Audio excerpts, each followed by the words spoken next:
Hi guys, good morning to all. एक बार फिर से आप सबका स्वागत है वाईफाई स्टडी स्टूडियोज चैनल पे, which is a part of Unacademy. तो यहाँ पे हम जो टॉपिक आज डिस्कस करने वाले हैं पॉलिटी के अंदर, अभी आपने देखा कि बहुत सारे ऐसे टॉपिक्स थे जो हम लोगों ने डिस्कस कर लिए हैं। आज का जो आपका टॉपिक रहेगा वो होगा लाइक आर्टिकल्स, आपके शेड्यूल या पार्ट्स, इनके बेसिस पे आपके जो क्वेश्चंस हैं उनको सॉल्व कराया जाएगा। सबसे पहली चीज़ ये ध्यान रखिएगा कि इसको दो पार्ट में डिवाइड किया जाएगा, और जब ये सेक्शन आपका ख़त्म हो जाएगा इसके बाद में आएगा इकोनॉमिक्स, इकोनॉमिक्स के बाद में आएगा जियो, और उसी के साथ में चलेगा आपका history. That means approx to approx अगर आप देखोगे तो 10 दिन के अंदर आपका जो बाकी का सेक्शन है वो यहाँ पे कंप्लीट हो जाएगा। ठीक है, तो आइए ज़रा शुरुआत करते हैं आज के सेशन की। सबसे पहले देख लेते हैं भैया बाकी क्लास का शेड्यूल क्या है। करंट अफेयर्स लाइव आपको मालूम ही है 6:45 AM पे क्लास होता है जो आपके हर एग्जाम के लिए इंपॉर्टेंट है। इसके अलावा आज है दिन कौन सा है, मंडे, हाँ भूल जाते हैं यार, आज है मंडे, ठीक है। और आज आपका जो 10:30 बजे का क्लास होगा इसके अंदर हम गवर्नर पढ़ाने वाले हैं। पहले इसका थ्योरेटिकल पार्ट होगा, उसके बाद में जो अभी लेटेस्ट गवर्नर अपॉइंट हुए हैं उस टॉपिक को यहाँ पे कवर किया जाएगा। ये टॉपिक आपका अनअकैडमी पे चलेगा। दूसरा, जो 500 सवालों की सीरीज़ है, ये सीरीज़ ख़त्म। आज से यहाँ पे जो स्टार्ट होने जा रहा है वो है आपका क्या, आपकी बार MTS पार नहीं, ऐसा कुछ लाइन वाइन नहीं रखी हुई है मैंने। यहाँ पे आपके टोटल 10 टेस्ट होंगे, वो करीबन मान के चलो 40 क्वेश्चंस के अप्रॉक्स होगा। और ये 40 क्वेश्चंस में से आपको भी पता है मज़ा आने वाला है। तो ये क्लास आपके दोनों अनअकैडमी पे रहेंगे, डोंट मिस देम। एंड इसके अलावा भाई ये तो बता ही दिया है मैंने, जीवन रेखा वाला क्लास है, हम सोच रहे हैं ऊपर लिखवा दें जीवन रेखा क्लास, क्या कहते हो। चलिए तो शुरुआत करते हैं यहाँ पे सवालों का सिलसिला शुरू करते हुए। देखते हैं ज़रा कौन कौन से आर्टिकल्स हैं। एक बार से क्लास के लिंक को लाइक और शेयर मार दीजिएगा so that rest of the student can also join. ठीक है, देखो, विच part of the Indian constitution deals with the official language. अब देखो, जितने सवाल तुम्हारे लिए बनाए हैं ना वो सारे इसीलिए बनाए गए हैं क्योंकि वो कहीं ना कहीं आपके लिए न्यूज़ में देखने को मिले थे। अब आप जानते हो लैंग्वेज के बेसिस पे हमेशा सवाल पूछा जाता है, तो लैंग्वेज, ऑफिशियल लैंग्वेज, ये कौन से वाले पार्ट में दी गई है, तो इसका करेक्ट आंसर हो जाएगा पार्ट नंबर 18 के अंदर दिया गया है। अगर आपसे कोई कहता है कि अच्छा ये बताइए टोटल लैंग्वेजेस कितनी है, तो पहले तो ये समझना कि ये कौन से वाले शेड्यूल के अंदर है। शेड्यूल नंबर 8 के अंदर है। टोटल लैंग्वेजेस कितनी है, 22 भाषाएं हैं। इसके अंदर टोटल कितनी बार अमेंडमेंट हुआ है, 3 बार अमेंडमेंट हुआ है। और ये भी ध्यान रखिएगा कि जब आपसे अमेंडमेंट के ऊपर सवाल पूछे जाते हैं तो आपको ये तीनों अमेंडमेंट नंबर अच्छी तरीके से याद होने चाहिए। नेक्स्ट पॉइंट, साहित्य अकादमी अवार्ड जो दिया जाता है वो टोटल 24 भाषाओं के अंदर दिया जाता है, जिसमें आपको 2 लैंग्वेजेस याद रखनी है। एक है राजस्थानी, दूसरी लैंग्वेज हो जाएगी इंग्लिश। तो ये आपके लिए इंपॉर्टेंट है।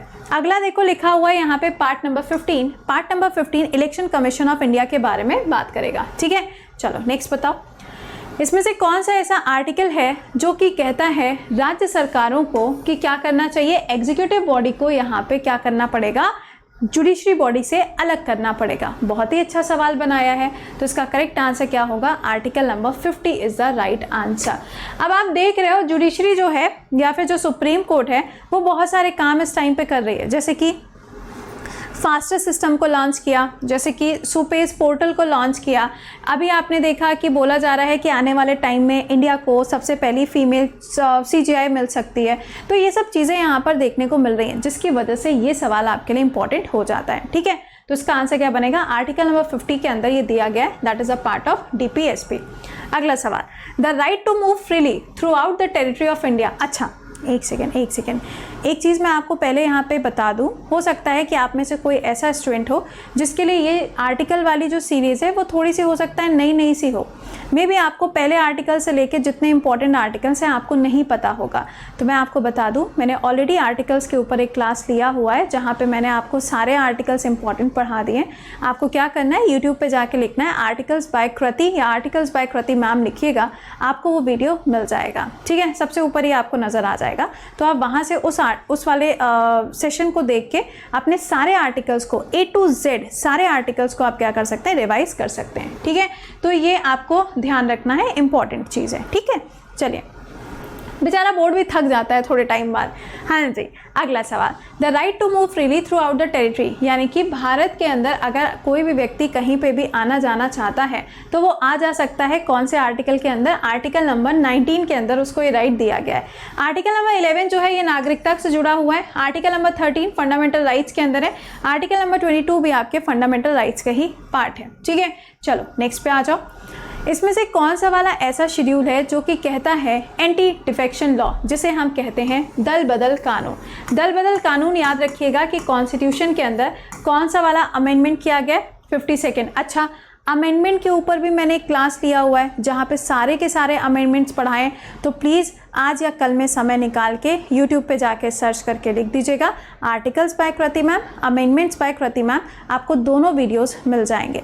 मैं इसको यहाँ पे बार बार रिपीट नहीं कर रही हूँ क्योंकि रिपीटेशन से कोई फ़ायदा नहीं है। जब पढ़ा दिया है मैंने तो आपको क्या करना है, बस एक बार से चेक करना है उसे। ठीक है, चलिए तो यहाँ पे देखो 52nd कॉन्स्टिट्यूशन अमेंडमेंट एक्ट है। ये कब किया जाता है? राजीव गांधी जी के समय पर किया जाता है, क्योंकि देखो उसमें क्या थे, चुंगू पुंगू टाइप के जो लाइक मिनिस्टर्स वगैरह थे वो बार बार अपनी पार्टी को चेंज करते थे।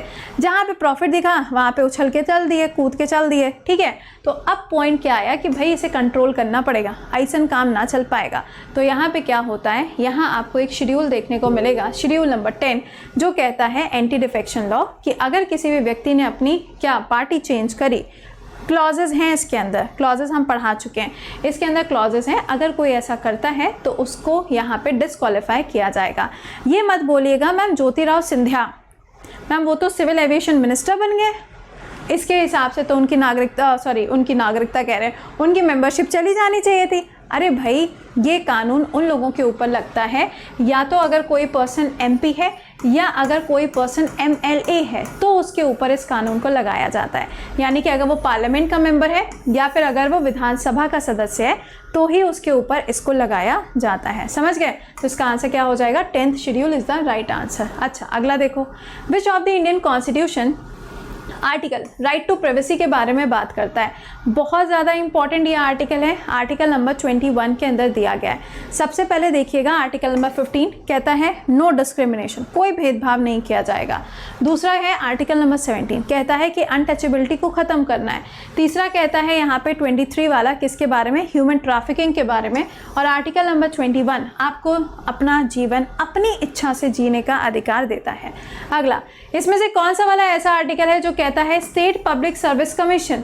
अभी आपने देखा यूपीएससी का रिजल्ट भी आया था और इसी के साथ में यूपीएससी के अंदर ये बोल दिया गया है कि अगर कोई आईपीएस ऑफिसर है, अगर कोई आईएएस ऑफिसर है, अगर कोई इंडियन फॉरेस्ट सर्विसेज के अंदर ऑफिसर है और उसको अगर बाहर की कंट्री से कोई भी गिफ्ट दिया जाता है तो अब वो उस चीज़ को एक्सेप्ट कर सकते हैं। ये चेंजेस अभी तो हुए थे, यही सवाल बनेगा आपसे। ठीक है, इसका आंसर क्या होगा? इसका आंसर बनेगा आर्टिकल नंबर 323। इसके अंदर क्या कहा गया है? एनुअल रिपोर्ट जो है ये अपनी किसको देंगे भैया जाके? सिंपल सी बात है, ये अपनी एनुअल रिपोर्ट गवर्नर को देंगे। क्यों? क्योंकि स्टेट की बात हो रही है ना यहाँ पर। अच्छा, अगर आपसे पूछा जाए स्टेट पब्लिक सर्विस कमीशन या फिर यूपीएससी तो इसका आर्टिकल नंबर हो जाएगा 315। दोनों में से कोई भी आर्टिकल आपसे पूछे जा सकते हैं। अगला सवाल, in which part of the Indian constitution we find the provision regarding to the citizenship? अरे यार, ये तो हलवा टाइप का सवाल है। Fundamental rights, centre, state and DPSP, पक्का ना? ऐसे ही है? अरे यार, कैसी बातें करते हो। ये क्या हो जाएगा? Part number 2 is the right answer, क्योंकि सवाल में आपसे पूछा गया था किसके बारे में? ये सिटीजनशिप के बारे में। तो पार्ट नंबर 2 नागरिकता, part number 3 fundamental right, part number 4 DPSP, part number 4A क्या हो जाएगा? फंडामेंटल ड्यूटीज़ हो जाएगा। Part number 5 union, part number 6 state हो जाएगा। अगला सवाल, इसमें से कौन सा ऐसा आर्टिकल है जो कि कहता है टैक्सेस जो हैं वो यहाँ पे सेंटर कलेक्ट करेगा, लेकिन इन टैक्सेस को डिस्ट्रीब्यूट किया जाएगा सेंटर और स्टेट के बीच में। जब भी आप जीएसटी के बारे में पढ़ते हो, इस टाइप के सवाल जो है वो आपसे बहुत ज़्यादा पूछे जाते हैं। तो इस क्वेश्चन के हिसाब से इसका करेक्ट आंसर क्या होगा? पहले तो ये ध्यान रखना, अगर ग्रांट इन एड लिख कर आता है तो आर्टिकल नंबर 275 हो जाता है, लेकिन अगर आपसे क्वेश्चन में ये कहा जाएगा तो इसका आंसर बनेगा आर्टिकल नंबर 270 के अंदर ये काम किया जाएगा कि जो पूरा पैसा आएगा इकट्ठा होकर उसको 2 हिस्सों में बांट देंगे। ठीक है, अगला सवाल, इसमें से कौन सा ऐसा आर्टिकल है जो कि कहता है president to grant the pardon to any person, यानी कि राष्ट्रपति जो है वो यहाँ पे किसी भी पर्सन को क्षमादान दे सकते हैं। तो इसका करेक्ट आंसर क्या होगा? Article number 72 is the right answer. अच्छा, आर्टिकल नंबर 41 क्या कहता है? ये राइट टू वर्क कहता है। डीपीएसपी वाले चैप्टर में अगर आप देखोगे तो राइट टू वर्क आपसे पूछा जाता है, तो राइट टू वर्क आएगा आर्टिकल नंबर 41 के अंदर, ये आपको दिया गया है। अच्छा, equal wages to the work अगर पूछा जाए तो आर्टिकल नंबर 39 का क्या हो जाएगा? 39 ही रहेगा। 39 का जो क्लॉज नंबर डी है ना, वो कहता है इक्वल वेजेस के बारे में। ठीक है, चलो नेक्स्ट पे आओ। इसमें से कौन सा ऐसा आर्टिकल है जो यहाँ पे पार्डन करता है? ये तो मैंने आपको बता ही दिया। हाँ, इसमें से कौन सा ऐसा आर्टिकल है जो कहता है CM with respect to the furnishing of the information to the governor. मैंने आपको बताया था पीएम हो या फिर सीएम हो, ये एक तरीके से ब्रिज का काम करता है, यही आपको बताया गया। तो यहाँ पे आपसे पूछा जा रहा है कि जो सीएम होता है वो गवर्नर को सारी इन्फॉर्मेशन देता है, ये ब्रिज के रूप में काम करता है, लेकिन कौन से आर्टिकल में लिखा है? तो आर्टिकल नंबर 167 के अंदर दिया गया है। आर्टिकल नंबर 165 किसके बारे में बताता है? कमेंट बॉक्स में लिखिएगा, मैं नहीं बता रही। अगला सवाल, इसमें से कौन सा ऐसा आर्टिकल है imposition of the president rule, यानी कि राष्ट्रपति शासन के बारे में बताएगा? तो इसका करेक्ट आंसर क्या होगा? आर्टिकल नंबर 356 के अंदर ये बात लिखी गई है। ठीक है, नेक्स्ट देखो, पूछा जा रहा है कि इसमें से कौन सा ऐसा आर्टिकल है जो कि काउंसिल ऑफ मिनिस्टर प्रेसिडेंट को क्या देंगे? एडवाइस देंगे, ये कहता है। तो पहले तो ये जानना कि जो पीएम होते हैं या फिर जो काउंसिल ऑफ मिनिस्टर्स होते हैं, जब हम इनके अपॉइंटमेंट की बात करते हैं तो इसके लिए जो आर्टिकल नंबर आता है दैट इज़ आर्टिकल नंबर 75। लेकिन एक आर्टिकल होता है आर्टिकल नंबर 74 जो कि कहता है कि काउंसिल ऑफ मिनिस्टर्स जो होंगे वो क्या करेंगे? वो एडवाइस देने का काम करेंगे। किसको? प्रेसिडेंट को। तो इसका करेक्ट आंसर क्या होगा? Article number 74 is the right answer. अगला, इसमें से कौन सा वाला ऐसा आर्टिकल है जो फंडामेंटल राइट के बारे में बताता है? इसकी पूरी रामायण मैंने आपको सुना दी है। ठीक है, और हाँ यार, सेशन को एक बार से लाइक और शेयर मारते जाया करो। ठीक है, इतना काम कर लिया करो। आर्टिकल नंबर क्या होगा? 12 से 35 के बीच में दिया गया है। ठीक है, चलो नेक्स्ट देखते हैं। कौन सा ऐसा आर्टिकल है जो यहाँ पे हाई कोर्ट को रिट जारी करने का अधिकार देता है?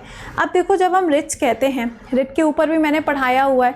5 तरीके के रिट होते हैं, इनकी शॉर्ट ट्रिक भी बताई हुई है, क्या क्या काम होता है ये भी पढ़ाया हुआ है। कहाँ मिलेगा?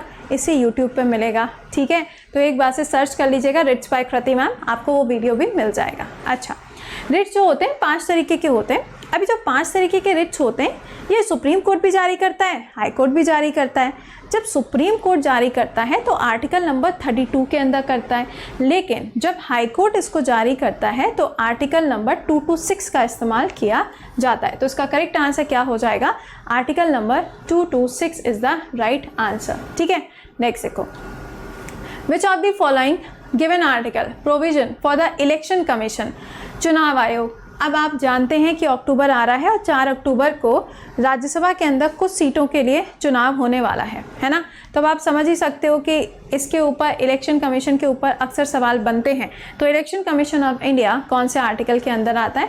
आर्टिकल नंबर 324 के अंदर आता है। और अगर आपसे पूछा जाए स्टेट का, यानी कि स्टेट इलेक्शन कमीशन, ये कौन से आर्टिकल में है? तो आर्टिकल नंबर 243 कैपिटल के अंदर मेंशन किया गया है।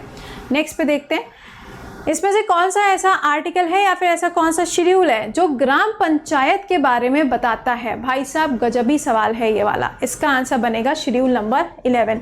अब आधे कंफ्यूज, मैम ग्राम पंचायत ये तो हमने पहली बार सुना है ना? क्योंकि इन्होंने काफ़ी टाइम से पाव ही नहीं करी है। चलिए, अच्छा, पार्टी करी हो चाहे ना करी हो वो अलग की बात है। Now come to the point. Point यहाँ पे ये है कि जब हम 10th शेड्यूल देखते हैं, एंटी डिफेक्शन लॉ, पंचायत, नगर पालिका, और ये तो वही नहीं यार, शेड्यूल ही 12 हैं, 13 कहाँ से आ गए? Okay, so the point is कि इसका आंसर क्या बनेगा? इसका आंसर हो जाएगा ऑप्शन नंबर बी, ग्राम पंचायत लिखा हुआ था। अगर यहीं पर आपसे पूछा जाता ऑर्गेनाइजेशन ऑफ पंचायत तो आप करते यहाँ पे आर्टिकल नंबर 40 को मार्क, क्योंकि ये जुड़ा हुआ है किससे? गांधी जी के सिद्धांतों से, गांधीयन प्रिंसिपल के साथ में ये जुड़ा हुआ है। ठीक है, अगला सवाल, कौन सा ऐसा शेड्यूल है जो यहाँ पे म्यूनिसिपल कॉरपोरेशन के बारे में बात करता है या म्यूनिसिपैलिटीज़ के बारे में बात करता है? तो इसका आंसर हो जाएगा 12th वाला जो शेड्यूल है वो नगर पालिका के बारे में बात करेगा। दो अमेंडमेंट आपको हमेशा याद रखने, 73 एंड 74। 73rd वाला जो है वो बात करता है पंचायत के बारे में, 74 वाला जो है वो बात करेगा नगर पालिका के बारे में। दोनों के दोनों जो एक्ट हैं ये बनाए गए थे 1992 में और इनको लागू किया गया था 1993 में। ठीक है, चलिए नेक्स्ट पे आते हैं। इसमें से कौन सा वाला ऐसा शेड्यूल है, ऐसा शेड्यूल है जो यहाँ पे schedule area and schedule tribe के बारे में बात करता है? तो देखो वैसे तो दो हैं, एक है शेड्यूल नंबर 6, एक है शेड्यूल नंबर 5। ठीक है, शेड्यूल नंबर 5 के अंदर सारे के सारे एरियाज आ जाते हैं, जितने भी schedule tribal area, schedule area, ये सब के सब आ जाते हैं। अच्छा, ये डिसाइड कौन करता है? तो ये डिसाइड किया जाता है किसके द्वारा? राष्ट्रपति के द्वारा। लेकिन एक बात याद रखिएगा कि अगर आपसे पूछा जाता है फॉर एग्जाम्पल 4 राज्यों के बारे में, जिसको मैंने आपको याद कराया है ATM² से, मुझे चारों के चारों नाम कमेंट बॉक्स में चाहिए। गलत किसी का नहीं होना चाहिए, क्योंकि हम ये चीज़ पढ़ा चुके हैं। पढ़ाई हुई चीज़ ही आपसे सवाल के रूप में पूछते हैं। चीज़ी, सुबह सुबह चीज़ी। देखो इसका आंसर यहाँ पे क्या बनेगा भाई? इसका आंसर हो जाएगा 5th शेड्यूल।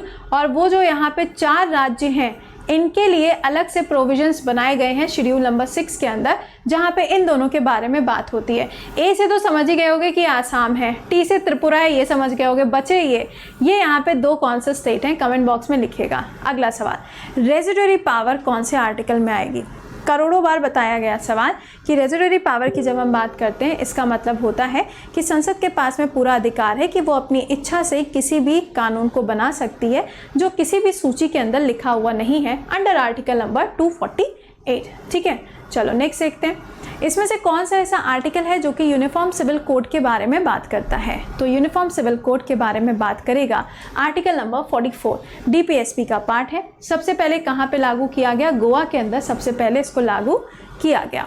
अगला, इसमें से कौन सा वाला ऐसा आर्टिकल है जो कि कहता है कि जो पार्लियामेंट है ना, can form a new state, एक नया स्टेट बनाने की बात करता है। अरे यार, ये तो मतलब वैसी वाली बात हो गई कि ऑप्शन देख के आप आंसर कर लोगे। क्यों? इससे क्या लेना देना? फंडामेंटल राइट है, इससे क्या लेना देना है? DPSP है। ये हटाओ, यहाँ पे आंसर क्या हो जाएगा? 3 will be the right answer. ठीक है, आंसर बनेगा आर्टिकल नंबर 3 के अंदर क्या हो सकता है? एक नए राज्य का गठन होता है। अच्छा, इसको दूसरे फॉर्म में भी पूछ सकते हैं। कैसे?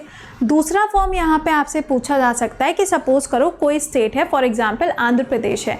अब उसका जो बॉर्डर है उसको हम चेंज कर रहे हैं, उसके हम 2 हिस्से कर रहे हैं। तो भैया बॉर्डर चेंज जो होता है, ये बॉर्डर चेंज भी आपको देखने को मिलेगा किसके अंदर? इसी आर्टिकल के अंदर। तो किसी भी स्टेट की बाउंड्री चेंज होगी तो यही आर्टिकल आएगा। अच्छा, अगर नया स्टेट बनाने जा रहे हैं किसी बाहर के हिस्से को जोड़कर, तो आर्टिकल नंबर 2 बनेगा। 2 अलग आर्टिकल्स हैं। अगला, इसमें से कौन सा ऐसा आर्टिकल है जिसे कहा जाता है jewel of the constitution? Article number 32 जो है इसे कहते हैं, एंड इसे सोल ऑफ इंडियन कॉन्स्टिट्यूशन भी कहा जाता है। ये बात कही गई है BR अम्बेडकर जी के द्वारा। चलो नेक्स्ट पे आओ। विलेज पंचायत, अभी मैंने आपको बोला कि इसका ऑर्गेनाइजेशन आपसे पूछा जाता है। करोड़ों बार ये सवाल पूछा जा चुका है, लिटरली करोड़ों बार आ चुका है, मतलब ऐसी छोटी मोटी बात नहीं है, सच में आ चुका है। ठीक है, नेक्स्ट देखिएगा। अगला, आर्टिकल नंबर 352, बहुत ही इंपॉर्टेंट आर्टिकल है। देखो मैंने आपको वैसे बताया हुआ है, आई डोंट नो कि आपको याद है कि नहीं है। हो सकता है आप में से बहुत सारे ऐसे हों जो इसको खा गए होंगे अब तक। तो ये 3 आपको याद रखने हैं, नेशनल इमरजेंसी, राष्ट्रपति शासन and the financial emergency. Article number 352 पूछा गया है, तो इसका आंसर क्या हो जाएगा? नेशनल इमरजेंसी आंसर होगा। स्टेट इमरजेंसी जैसा कोई शब्द नहीं होता है, वो आपका प्रेसिडेंट रूल ही होता है। सुप्रीम कोर्ट आर्टिकल नंबर 124 हो जाएगा। सेंटर स्टेट रिलेशनशिप के लिए यहाँ पे आपको काफ़ी सारे आर्टिकल्स देखने को मिलते हैं जो 3 अलग अलग हिस्सों में डिवाइडेड है। ठीक है, चलिए इसका आंसर क्या है? आंसर हो जाएगा लास्ट ऑप्शन। अगला, इसमें से कौन सा ऐसा आर्टिकल है जो कि state can resume a bill for the consideration of the president, यानी कि जो राज्यपाल है वो किसी भी प्रस्ताव को आरक्षित कर सकता है राष्ट्रपति के लिए। एंड आपको पता है this is the supreme power of the governor. Governor के पास में ये सबसे सुप्रीम पावर भी होती है। तो इसका करेक्ट आंसर क्या होगा? इसका आंसर बनेगा आर्टिकल नंबर 200। ठीक है, अगला, provision with respect to an interstate council, if any of it appears to the president that the public interest would be served by the establishment of the council charged with the duty। तो यहाँ पे सवाल में आपसे कहा जा रहा है कि अगर मान लीजिए कि कोई भी एक ऐसा प्रोविज़न है जो कि स्टेट के साथ में जुड़ा हुआ है ना, और उसके ऊपर क्या करना है, प्रेसिडेंट को डिसीजन लेना है या फिर प्रेसिडेंट को आगे जाके अपने काउंसिल ऑफ मिनिस्टर को या कैबिनेट को कहना है कि भाई ऐसी ऐसी समस्या है, इसका समाधान निकालो। तो ये काम ये करेंगे आर्टिकल नंबर 263 के अंदर। लेकिन अगर आपसे कहा गया कि जो प्रेसिडेंट होते हैं वो सलाह ले सकते हैं किससे, सुप्रीम कोर्ट से, तो ये आर्टिकल नंबर 143 के अंदर कर सकते हैं। ठीक है, अगला, द सैलरी ऑफ द जजेस during their office can be reduced by. अब सिंपल सी बात है, यहाँ पे देखो लिखा हुआ है सैलरी ऑफ द जजेस, है ना। अब सैलरी ऑफ द जजेस can be reduced by, reduce से मतलब क्या हो जाएगा, अच्छा रिड्यूस्ड बाय की अगर हम बात करते हैं तो यहाँ पे आर्टिकल नंबर 360 होगा। क्या कहते हो तुमको क्या लगता है? हमेशा हम सीधा सीधा सवाल पूछेंगे, ऐसा तो हो ही नहीं सकता। फाइनेंशियल इमरजेंसी लगेगी तो ऑब्वियस सी बात है कि लोगों की जो सैलरी है वो कम होगी। जब लोगों की सैलरी कम होगी तो इनकी भी तो सैलरी कम हो जाएगी। तो इसका आंसर क्या बनेगा? इसका आंसर होगा आर्टिकल नंबर 360। सवाल, क्या मुझे बता सकते हैं कि जो CJI होता है उनकी सैलरी कितनी होती है? सही आंसर करना, गड़बड़ आंसर मत कर देना, ठीक है। चलिए नेक्स्ट पे आते हैं। अगला सवाल, इसमें से कौन सा वाला ऐसा आर्टिकल है जो कि यहाँ पे सुप्रीम कोर्ट को स्टैब्लिश करने के लिए कहता है? तो आर्टिकल नंबर 124 के अंदर ये बात लिखी गई है।